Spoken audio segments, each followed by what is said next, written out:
After the stinker the Leafs put up against the Florida Panthers in Sunrise, they obviously beat the Tampa Bay Lightning 5-3 in Tampa to finish off their Florida trip and split it, which is not a bad thing whatsoever.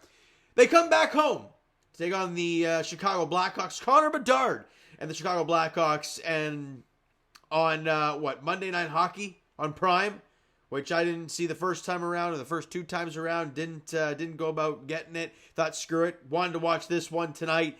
Got it, and it was a pretty cool experience. It was pretty well done overall.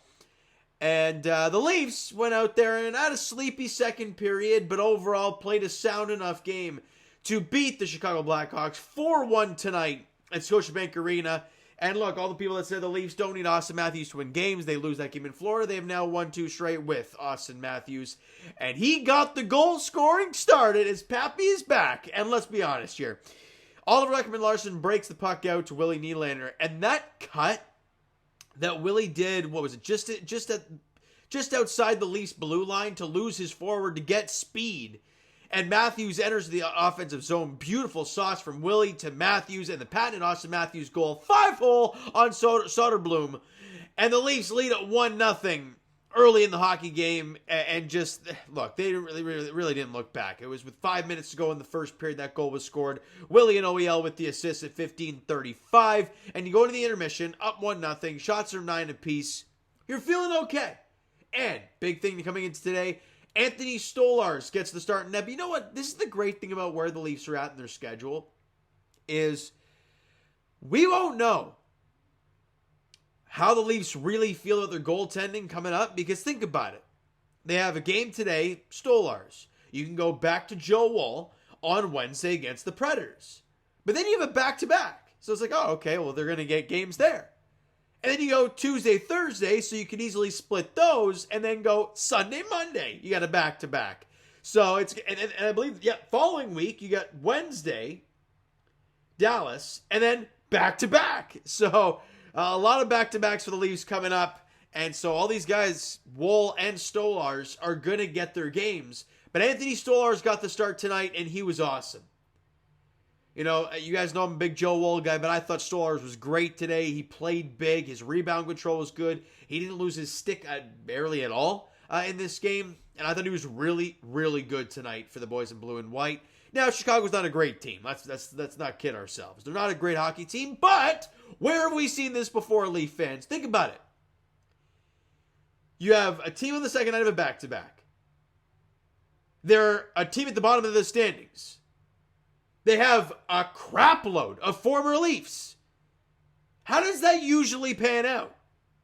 Pretty bad. Well, it did not tonight, as the only goal scorer tonight was Lucas Reichel, assisted by Pat Maroon. Yeah, TJ Brody had an assist on the goal, but it is what it is. So we go to the second period. And again, like I mentioned, the Leafs didn't play a great second period. They got outshot 10-7. It seemed like the zone time was really in favor of Chicago. But John Tavares, just over midway through the period, gets body position on his defender, but it's just kind of like spinning around, right? Nothing's really to it. And if you look back to his Game 6 overtime winner against the Tampa Bay Lightning, where he just kind of spins and fires it, kind of the same thing, different part of the ice, but it ramps up the stick in the defender that's on him. Then it hits, was a Connor Murphy in front of the net shoulder, and then beats Soderblom. It's like, oh boy, it's a pinball machine out there in the ice. And it's a 2-0 Leaf lead midway through the second period. Holmberg and Marner with assists on Tavares' 11th goal of the season. And he had a 2-0 lead. So you're getting outshot by 3, but you got the 2-0 lead after 2. Your goaltender's playing well. You're feeling pretty confident. But 3:26 in, Lucas Reichel scores to make it a 2-1 game. And you're like, okay. We watched this team almost blow a 4-0 lead on the weekend. 2-0 doesn't seem like much, and it's now 2-1. But less than 30 seconds after that, Connor Timmins blasts one wide of the net, and it actually looked like he did it on purpose. And it banks off the end boards in front of the net, and Fraser Minton, just hound on the puck, a dog on a bone, whatever you want to use, finds the puck, beats Soderblom short side for his second goal of the season. And just like that, Fraser Minton got 2 goals, 2 assists for 4 points in the 5 games he's been back up here. He's been pretty damn good. The 20-year-old kid, as Craig Berube loves him.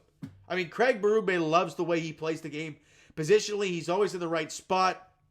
And the fact that he's chipping in offensively a little bit, you'll take it any day of the week. Timmins and Steven Lorenz, the Passion King, gets the secondary assist on that goal at 3:47 of the third period to put the Leafs back up by 2.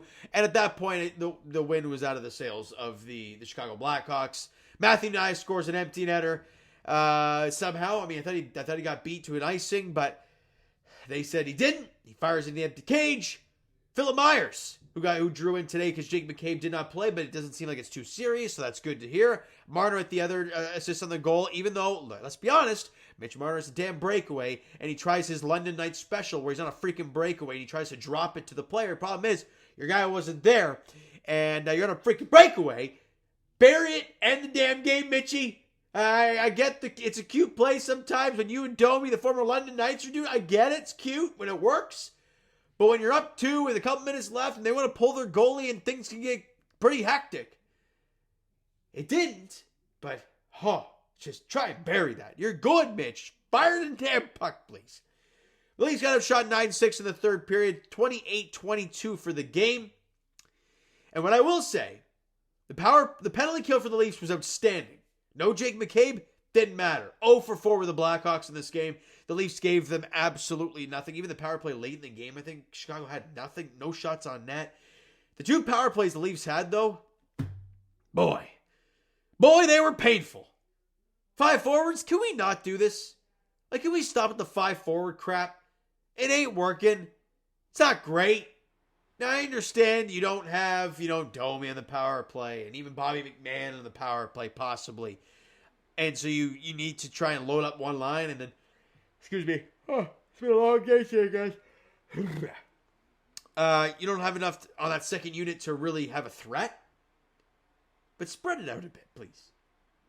Just going to say that. They were 0 for 2 in the power play today. Leafs out hit the Chicago Blackhawks 39-22 in the game. Fraser Minton not only had a goal, but he had 5 hits in the game.